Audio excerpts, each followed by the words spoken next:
Hello and welcome to the Flipping and Wholesaling Houses in New York show. I am Michael Pinter, where I teach you how to start flipping or wholesaling houses, things that have just started in New York. Or if you're already doing that, if you're already flipping or wholesaling houses in New York, I show you how to grow your business. Now, got a general question of how to become a successful real estate investor. So the truth is, there is an answer to that. There really are two things that you need to do. You need to be um, resilient and persistent. Now, what does that mean? So the first step is really to figure out what are the things you should be doing, right? And if you are learning from one of the many great gurus from across the country who don't do deals in New York, then I would say you may or may not be learning the right things to be doing. New York is dramatically different. I say it's like another planet.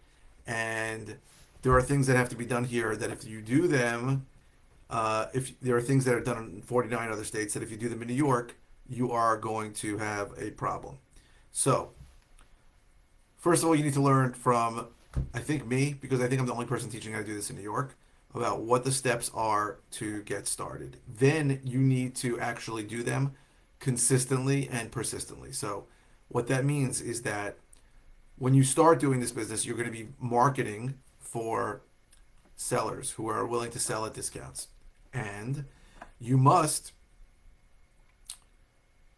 do that consistently, which means you have to spend whatever it is. If you're working, spend 2, 3 hours a day doing it every single day, plus more than that on the weekend.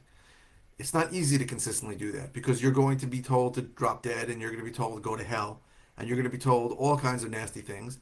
And you need to be not just be consistent at it, but you need to be persistent, which means you're going to be able to overcome the feelings you're going to get when you start, which are going to be like, this is a huge waste of time because everybody's telling me to go to hell. I can't count how many people, I can't count how many people have told me, well, I bought a list and I called it, but everybody there told me, I don't have a sign out, I'm not selling it, or everybody wants retail. That's the way it works all the time. You need to be able to overcome that, and it's not easy, right? And you subconsciously you need to believe it works, right? And until you see it working, it's hard to believe it works, right?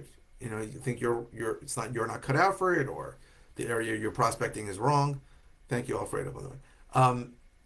So it's really consistency and persistency. It's being able to overcome obstacles and doing the same thing over and over again, doing the right actions over and over that will cause the end result. And the end result is getting a deal under contract for at a discount that you have options on how you can disposition it. So I say to most people, what nobody tells you out there is that you're not going to know what a deal is right away. And I know you sort of think when you listen to people that people are going to say, hey, I need to sell for any price in 5 minutes. But that's not what's going to happen. What's going to happen is the guy is going to say, I need $320,000. And you're not going to really know if that's a good deal or not. Because in the beginning, you don't know how to comp out a deal, and you don't know how to formulate a deal, right? Even if you got the ARV, the after repair value, right? You're not going to be sure as to what the repair estimate is. So what I recommend for people, and obviously I have some selfish motives when I say this, is for you to partner up with somebody like me or me, somebody who knows what they're doing and can help you. Again, the biggest thing that I help you with, as crazy as it sounds, is letting you know whether it's a deal or at what price it is a deal. I can't tell you how many people call me and go, hey, I got this great deal. This guy wants $450,000. I think it's amazing. House is worth $500,000. I'm like, it's not a deal. I'm like, what? I'm like, it's not a deal. I go, first of all, I look it up. I go, it's not worth $500,000. It's worth $450,000. It's full retail. You want to pay full retail, it's fine, but you're not going to make any money. Okay, well, I don't know if this guy's going to go any lower. I go, well, if you want to make an offer at $300,000, like that, and it's a deal. So that's the biggest thing I'm going to help you with, as crazy as it sounds. Knowing what a deal is. The second biggest thing I'm going to help you with is I'll talk to the seller and I'll negotiate with him. The third biggest thing I can help you with is that I'll use my money to go be at and my attorney to get the property under contract. The fourth biggest thing I'm going to help you with is that I'll dispose of the property. So either I'll wholesale it or I'll close on it and we'll split the profits in either situation, and then you'll get a check for doing very little work, right? You have to find the deal. That's why you get such a huge portion of the profits. Not all of it, but a lot. So that is really my advice on what to do when you're starting. Sorry. um, because you're not going to know what a deal is. You think you will, right? But you won't. I know that because I've had hundreds of people send me probably thousands of deals that are not deals, right? And it's because, well, the seller said it's worth. I just had somebody, a very intelligent guy, talk to me about a property in Elmont who told me it's worth $750,000. This is a tiny house on a tiny lot, and it's not worth $750,000. The guy told me brokers are telling me it's worth 750. I'm like, it's like a 550 house, maybe ARV. I think they wanted 500 for it. So like, you can't listen to brokers because realtors are morons. You can't listen to the seller because they're trying to rip you off. You have to objectively look at the price and then objectively get an idea of how much work it needs, and that's really the only way to figure it out.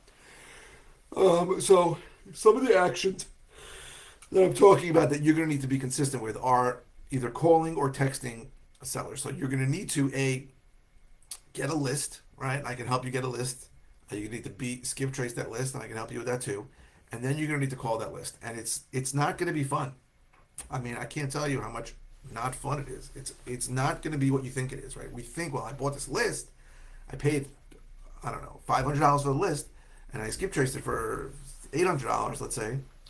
I'm in it for $1,400. This has to be like the greatest thing ever. It's not, right? Most of the numbers you're going to get are going to be wrong numbers. Most of the people that answer the phone are not going to be the owner of the house. Most of the people you speak to, the owners of the house, are not going to want to sell. Most of the people that want to sell are not going to want to sell at a discount. Most of the people that want to sell at a discount probably won't sell to you. So you've got to understand this is a huge process of elimination. It's a funnel of prospects that turn into leads. And even those leads that want to sell, they're not going to sell right away. They may not sell at your price. You have to work them over time. And as I analyze more with my marketing, so there's something called a cash conversion cycle, which is the amount of time it takes between when you spend money on marketing, right? Because I'm spending money on marketing all the time, mail, cold callers, texters, whatever I'm spending money on, and the time between when you spend the money on the marketing and when you get paid. And I can tell you that in a lot of places in the country, that's a very short time. It could be 2 months. In New York, I'm starting to think it's over 12 months. Over 12 months between when you spend money on marketing and when you get paid. I mean, it could take 2 months. First of all, let's just be honest. Just to start whittling away at the leads, to actually find a good one, that could take a month or two. Then it could take, even if they agree on your price, it could take 2 months to get into contract. But people don't understand that, but that's how it works.